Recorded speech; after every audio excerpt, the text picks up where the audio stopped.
back to From the Newsroom. I'm your host, Ashlyn Wyman.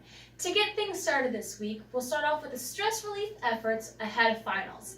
Here's Josh Seba on a crafty way to do so. Arts and crafts are a fun way to create something while you relieve stress. And with finals approaching, college students have a lot of stress to relieve. On November 5th, Campus Life and Event Services hosted a DIY coaster craft fair in the program lounge at the University Center. Tables were set up for students to create their own, you guessed it, coasters. The event was free for the campus community and includes the supplies needed to make the coasters. The supplies included markers, scissors, hot glue guns, and Mod Podge. Brittany Panis, the graduate assistant for Campus Life and Event Services, was the main host of the event. She said that she wanted the event to be a small break for students. We just wanted to have an afternoon of crafting so that students had the opportunity to take a break from what they were doing and express themselves creatively.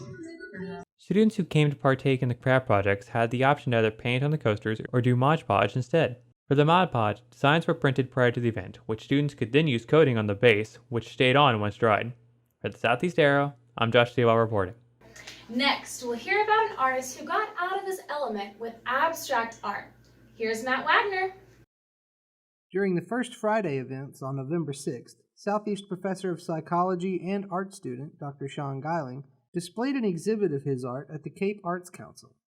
Traditionally a sculptor, Geiling said he lets the paint decide how his final pieces will look, and he enjoys the little details found in his abstract works. I actually enjoy this right here where it feels like sort of like a sunset. I mean these solid blue lines with just sort of this soft orange kind of erupting from that. So there's like little pieces everywhere. Like I really appreciate how the paint separated itself for some reason and created this perfect little circle, or close to perfect circle there. Trying to schedule time to be a student and artist along with being a professor can be a challenge, but Geiling said he is setting an example for his students. It takes a lot of planning. You have to budget for time to happen. But I enjoy it. I definitely like being able to say I created this or I created that. And so how else is that going to happen except to sort of fit it in between my classes that I'm teaching? And when I actually talk about it with my students that are in my classes, they think that's pretty cool that I'm modeling learning in a way that I enjoy it, so they can buy into that for their own learning. The Cape Arts Council holds similar exhibits on the first Friday of every month. For the Southeast Arrow, I'm Matt Wagner. Our last story is about a day for the whole family organized by Crisp Museum at the River Campus. Here's Nicolette Baker.